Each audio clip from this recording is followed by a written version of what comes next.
Pour beaucoup, Venise, c'est les gondoles, c'est Saint-Marc, c'est le palais des Doges. Mais il existe d'autres trésors à Venise. Venise qui peut être parfois un petit village coloré italien comme on le rêve. Sachez qu'on vous invite pour un week-end à Venise, mais sans la foule.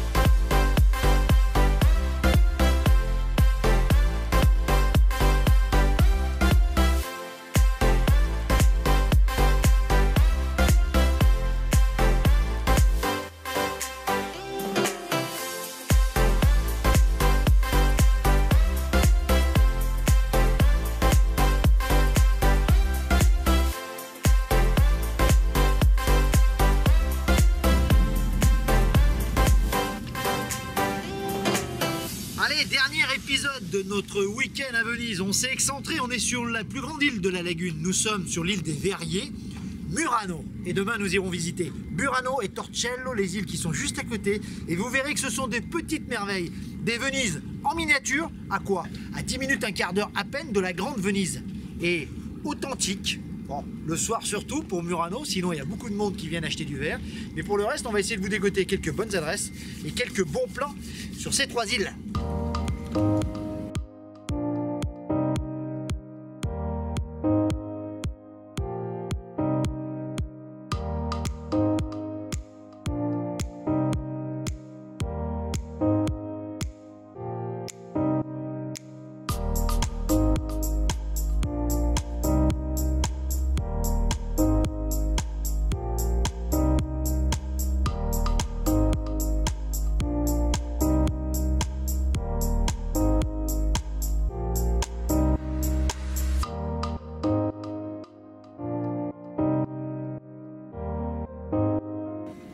Alors une fois à Murano Colonna, qui est la station principale quand vous venez de Venise, de Murano. Vous prenez le Vaporetto numéro 3 et vous vous arrêtez à la station Navaggero. Vous êtes à quoi? À 50 mètres à peine en direction du bout de la lagune, de chez nos amis Claudio et Antonia.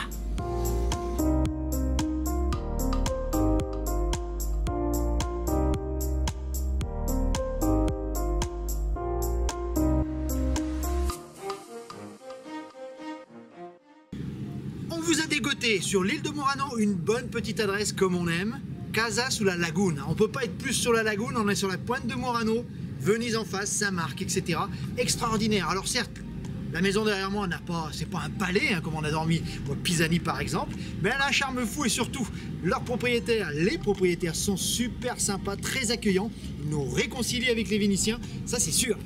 Allez, on est avec Antonia, la propriétaire, celle qui vous accueillera à merveille sur la Casa sulla Laguna. On dit bonjour à nos amis français. Bonjour. Elle parle un petit peu français, franchement l'accueil est génial. Demandez-lui ce que vous voulez, elle vous renseignera sur Murano, les bonnes adresses, les coins de pas louper, comment aller à Burano, etc.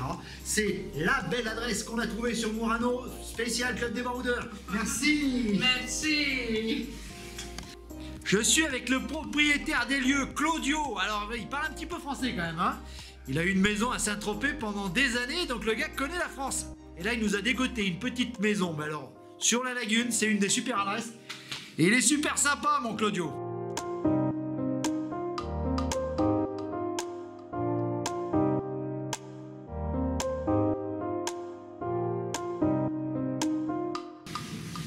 Cerise on the cake. Non seulement il y a la terrasse sur la lagune, c'est vrai, mais vous avez un petit déjeuner, prix imbattable sur Venise, 3 €. Antonia vous prépare un petit déjeuner au cordeau, profitez-en. C'est Venise. Bon, parlons budget, parlons monnaie, parlons pépette. Sachez qu'il faudra débourser pour ce petit coin de paradis à la pointe extrême de Murano entre 80 et 100-150 € suivant la saison et suivant les chambres que vous choisissez. Sachez que si vous êtes en semaine, généralement c'est un petit peu moins cher. Hein, il faut savoir naviguer un peu. On est passé par Booking pour avoir cette chambre à 90 €. N'oubliez pas qu'il y a quand même à chaque fois 2,50 € de taxes vénitiennes sur n'importe quel hébergement à Venise.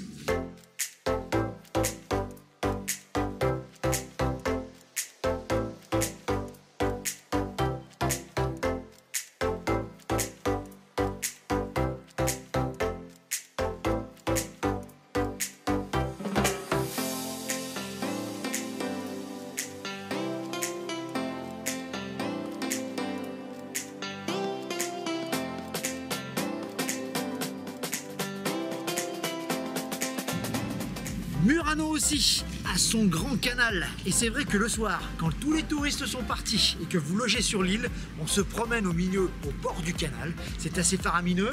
Le soleil tape sur les façades, une ambiance unique. On est quasiment tout seul sur une Venise plus authentique. En tout cas, on adore Murano, même si je pense que Burano est encore plus beau.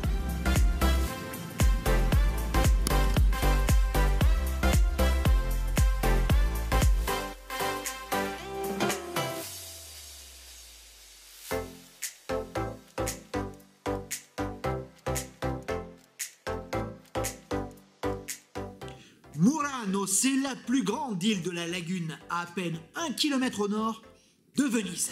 Sachez que sa renommée est évidemment due aux verriers et leur histoire est assez étonnante. Alors pourquoi des verriers à Murano?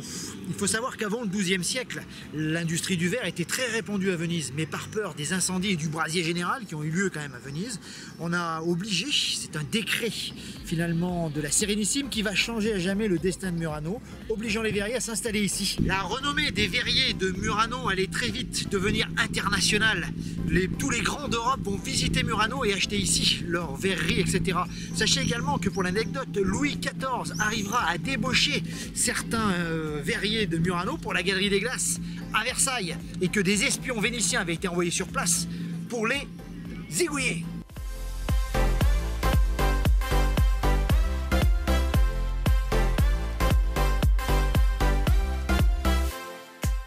Alors certes, en soirée, 19 h, il n'y a plus personne, il n'y a plus un touriste.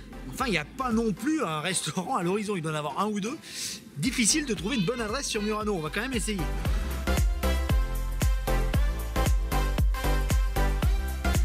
Bon, on a fini par trouver la seule pizzeria de Murano.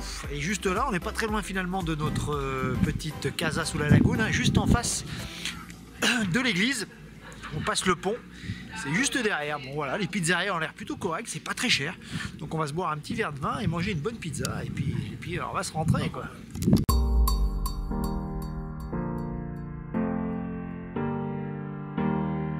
La pizzeria Al Duomo, c'est une petite institution à Murano, 1903 la fondation quand même. Hein. Bon, sachez qu'on n'a pas trop mal mangé, les pizzas à 7,50 €, du jamais vu jusqu'à maintenant. Donc bon petit vin, c'est une bonne petite adresse. Et pourquoi pas manger ici à Murano.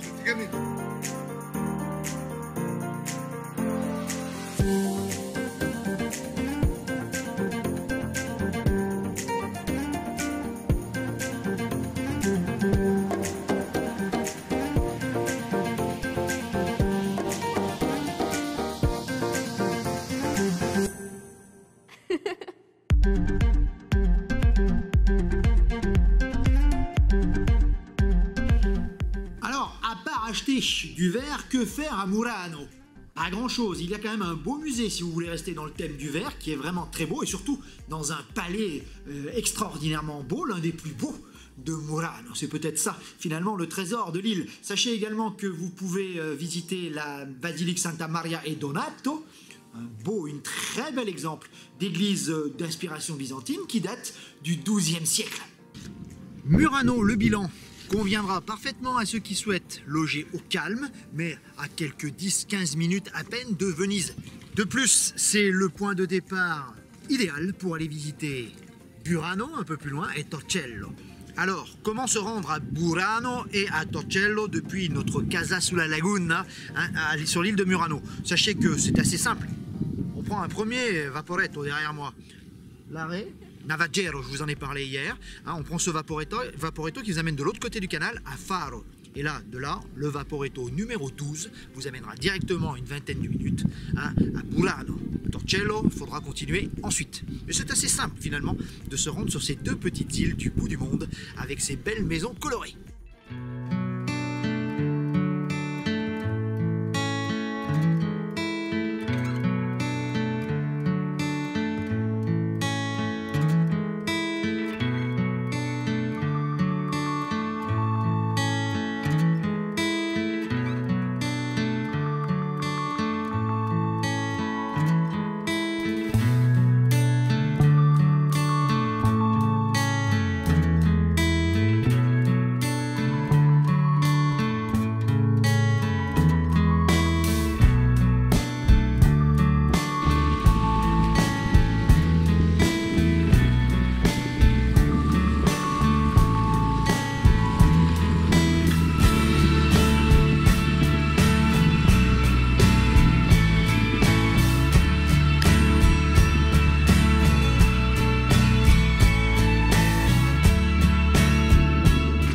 des années-lumière du tourisme de masse.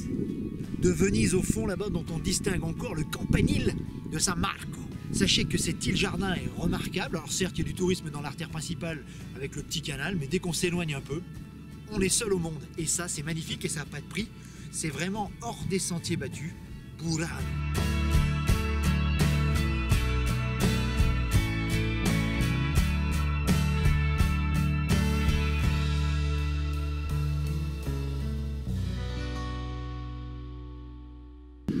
Bon, contrairement à Burano, vous trouverez quand même pas mal de petits restos. C'est un peu plus touristique.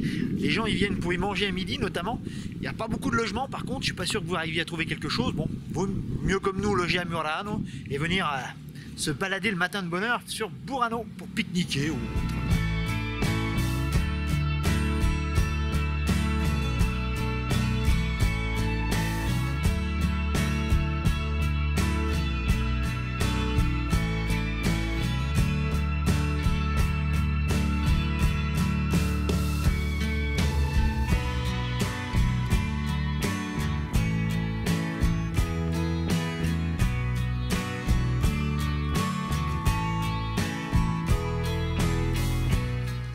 On aime beaucoup l'ambiance de Burano. C'est vrai que ses couleurs éclatent de toutes parts.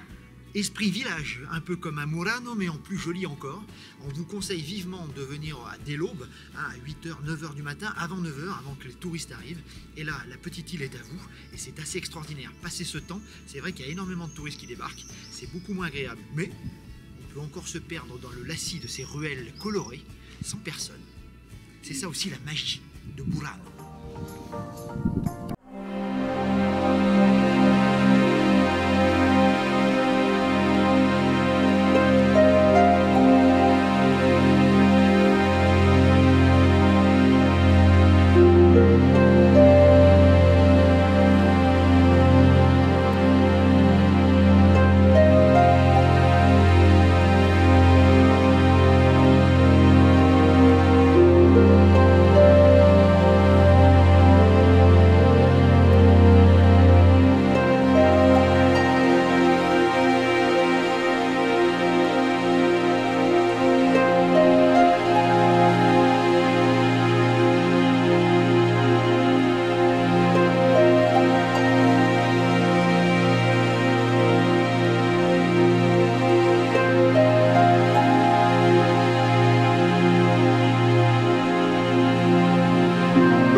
Évidemment battu en brèche par la production industrielle. Sachez qu'il faut quasiment 3 ans à 30 ouvrières pour faire une nappe à la main. Autant dire que les dernières dentelières de Burano vont emporter leur secret avec elles. La dentelle est à Burano ce que la verrerie est à Murano. Sachez que ça a fait la renommée internationale de cette île et que c'est sujet à une très belle légende. La légende est en effet belle. Au pays des amoureux, on ne pouvait que raconter une légende d'amour. Sachez qu'un jeune marin de Burano, fiancé à une très belle jeune fille, partit un jour pour l'Orient. Après moultes aventures et de belles traversées, il traversa inopinément le territoire des femmes poissons, les fameuses sirènes. Ça vous rappelle rien? Ulysse évidemment. Mais comme lui, il fit un bon voyage. Et tous les marins s'attachèrent au mât pour ne pas céder au chant des sirènes. Seul lui oublia de le faire, mais résista au chant des sirènes. Pour le remercier et surtout le féliciter, la reine des sirènes lui offrit un beau cadeau. La reine des poissons tapa de sa queue le flanc du navire, en sortit une écume blanche qu'elle attrapa et solidifia, offrant au jeune navigateur un superbe et magique voile de mariée. De retour au pays, le jeune homme offrit évidemment cette toute beauté à sa belle. Tout le monde en tomba évidemment sous le charme et on voulut reproduire cette beauté à l'aide d'une aiguille et d'un fil très tenu. Ne cherchez pas bien loin l'origine de la dentellerie de Burano. Si vous avez un petit creux, ne quittez pas Burano sans avoir dégusté une petite friture, un risotto ou ce fameux petit gâteau, un petit goût d'orange amer qu'on appelle ici boussole et qu'on emmenait sur les bateaux. Il est aussi célèbre à Burano que le clocher, le campanile perché de San Martino.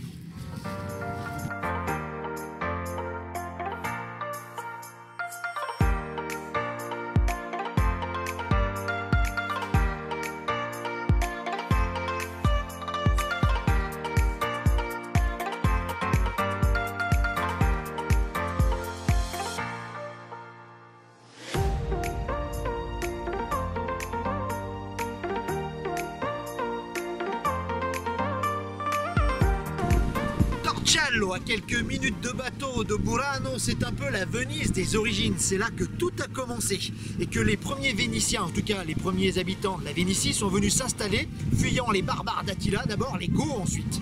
L'église de Torcello est sans doute la plus vieille église de la lagune. On vous invite enfin, pour terminer, à Burano, de faire une petite balade bucolique. Vous franchissez le pont en bois qui la sépare de l'île voisine de Masorbo, et là vous avez un voyage dans le temps, bucolique, au milieu des champs. On se croirait à la campagne, à 2 pas de Venise.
Sachez qu'à 40-50 mètres de station Colonna, vous avez un supermarché, en tout cas avec un Spar, quelques restos, pizzeria et autres. Donc si vous êtes en rade et si vous avez besoin de faire quelques courses, c'est là qu'il faudra aller. Pour terminer sur Murano, une petite anecdote coquine. Sachez que, outre les palais ou les verreries, Murano abritait également les fameux casines. Ces lieux de plaisir et de jeu, qui donneront d'ailleurs en français le mot casino plus tard, étaient le lieu favori de rencontre de Casanova et de sa nonne. Rappelez-vous cet épisode assez truculent. Et sachez que le casine de Monsieur de Bernis, un Français, ambassadeur à Venise, servait de rencontre à ces tourtereaux et que lui, le coquin, aimait à regarder leurs ébats à travers un petit Judas. Pour la petite histoire, sachez que ce Monsieur de Bernis deviendra quand même le cardinal de Bernis. On aura tout vu.